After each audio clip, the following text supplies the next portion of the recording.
Halo, saya Dr. Nahla. Lagi-lagi saya akan ngomongin tentang COVID-19 atau yang mungkin lebih dikenal sebagai virus corona. Mudah-mudahan belum pada bosan dan jangan sampai bosan dulu karena banyak sekali informasi sekarang yang beredar, belum tentu betul, masih banyak hoax-hoax yang harus dibasmi, dan bagi teman-teman yang bisa mendapatkan banyak informasi, semoga dapat juga meneruskan informasi ini karena apa yang kita lakukan harus kita mulai dari diri kita sendiri dan kita ajak teman-teman di sekitar kita untuk melakukan hal yang sama. Yang mau kita bahas dan mau saya tekankan sekali lagi adalah bahwa virus corona ini atau yang dinamakan virus SARS-CoV-2 ini adalah virus yang sangat baru. Apa dampak dari fakta bahwa ini adalah virus yang baru? Yang pertama, berarti kita belum tahu pasti sifat dari virus ini. Yang kedua, kita belum tahu pasti efek dan berapa lama efek yang akan disebabkan oleh virus ini. Yang ketiga, belum ada obat yang betul-betul efektif untuk melawan virus ini. Yang keempat, belum ada vaksin yang bisa mencegah seseorang untuk tidak terinfeksi virus ini. Jadi itu yang teman-teman harus selalu ingat. Informasi ini bukan untuk membuat teman-teman panik, tapi untuk membuat teman-teman lebih waspada bahwa memang apa yang sedang kita hadapi ini betul-betul nyata. Dan bersama-sama kita bisa mencegah penularan virus ini lebih luas. Secara umum ketika virus masuk ke dalam tubuh kita, gejala yang ditimbulkan itu mirip-mirip. Demam, sakit kepala, lemah, letih, lesu, pegel-pegel, seperti itu. Bagaimana dengan virus yang masuk spesifik langsung ke infeksi saluran pernafasan? Ada pilek, hidung meler, hidung tersumbat, nyeri tenggorokan, batuk, sesak nafas, nyeri dada. Gimana dengan virus SARS-CoV-2 atau virus corona? Gejalanya sangat bervariasi. Jadi gejala-gejala yang tadi saya sebutkan itu bisa ada pada orang yang terinfeksi virus ini. Dan juga jumlah gejala yang timbul itu juga bervariasi. Apa sih yang menyebabkan gejala ini sangat bervariasi? Daya tahan tubuh masing-masing orang. Jadi kalau kita nih yang sebagai anak muda, sehat, nggak ada penyakit, daya tahan tubuhnya baik, kemungkinan gejala yang kita alami ketika kita terinfeksi virus ini sangat ringan atau bahkan sama sekali tidak ada gejalanya. Sekali lagi saya tekankan, orang dengan daya tahan tubuh yang baik itu bisa tidak ada gejalanya walaupun virusnya sudah ada di dalam tubuh kita.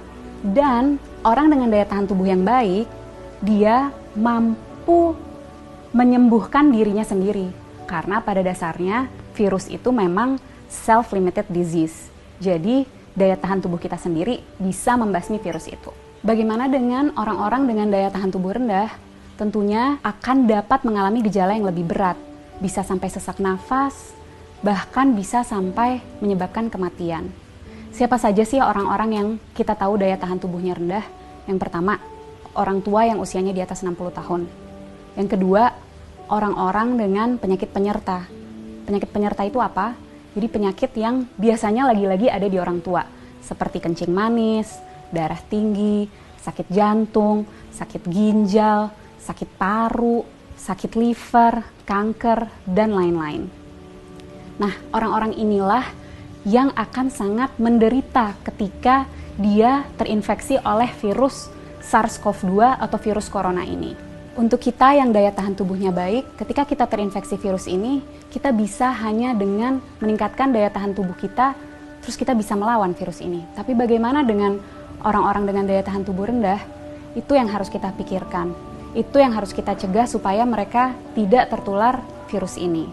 Jadi, apa yang bisa kita lakukan untuk membantu mereka-mereka yang daya tahan tubuhnya rendah? Dengan cara jaga jarak, hindari keramaian, dan di rumah aja. Kenapa? Karena virus ini yang paling kita takutkan dan sudah kita tahu dari virus ini adalah penyebarannya yang sangat amat cepat dan lebih mudah dan lebih cepat di tempat-tempat keramaian. Tapi lagi-lagi jangan panik. Bukan berarti kalau teman-teman yang masih muda dan sehat ini merasa, oh saya ada gejala-gejala COVID-19 nih, ada demam-demam yang sumeng-sumeng, demam rendah, nyeri tenggorokan, sedikit pilek, sedikit batuk, terus harus langsung ke rumah sakit. Bukan itu maksud saya. Bukan berarti kalau teman-teman ada gejala itu harus segera ke rumah sakit. Apa yang harus kita lakukan? Ketika mengalami gejala itu, lagi-lagi di rumah aja, tingkatin daya tahan tubuh dari rumah. Dengan cara apa?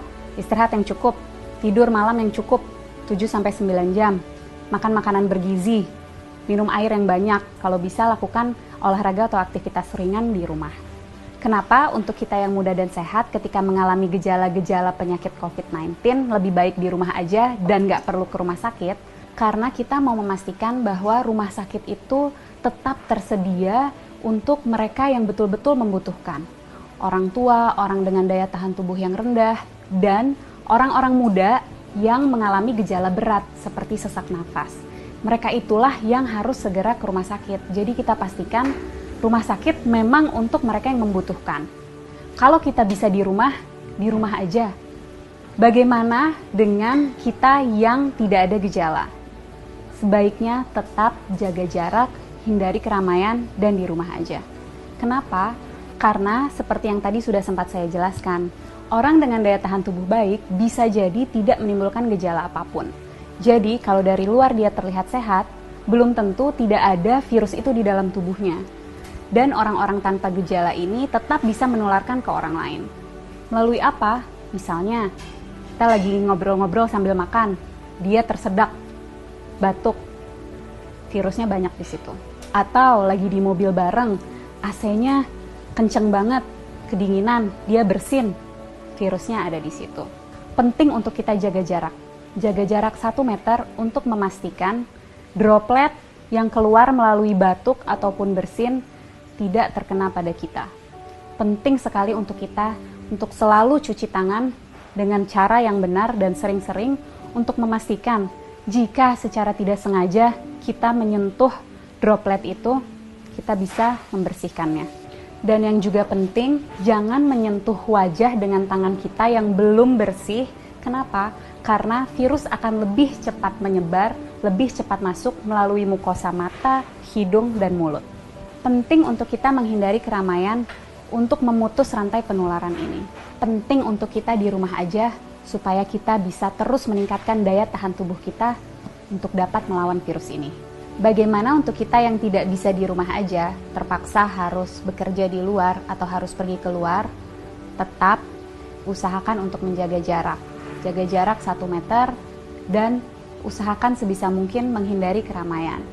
Jangan lupa untuk selalu menjaga kebersihan dengan mencuci tangan yang bersih. Kalau tidak bisa menemukan air dan sabun, kita bisa menggunakan sanitizer. Para peneliti, dokter-dokter, farmasis, tenaga medis, dan semua sedang berusaha mati-matian untuk mencari obat dan vaksin dari virus ini. Mari kita berperan membantu mereka dengan cara jangan panik tapi tetap waspada. Kita jaga jarak, hindari keramaian, dan di rumah aja. Nggak perlu ke rumah sakit kalau gejalanya ringan. Pastikan rumah sakit tersedia untuk mereka yang membutuhkan, orang-orang tua, orang dengan daya tahan tubuh rendah, dan orang-orang dengan gejala yang berat seperti sesak napas. Yuk teman-teman, kita bareng-bareng lawan virus SARS-CoV-2 ini. Dan untuk teman-teman medis, tetap semangat.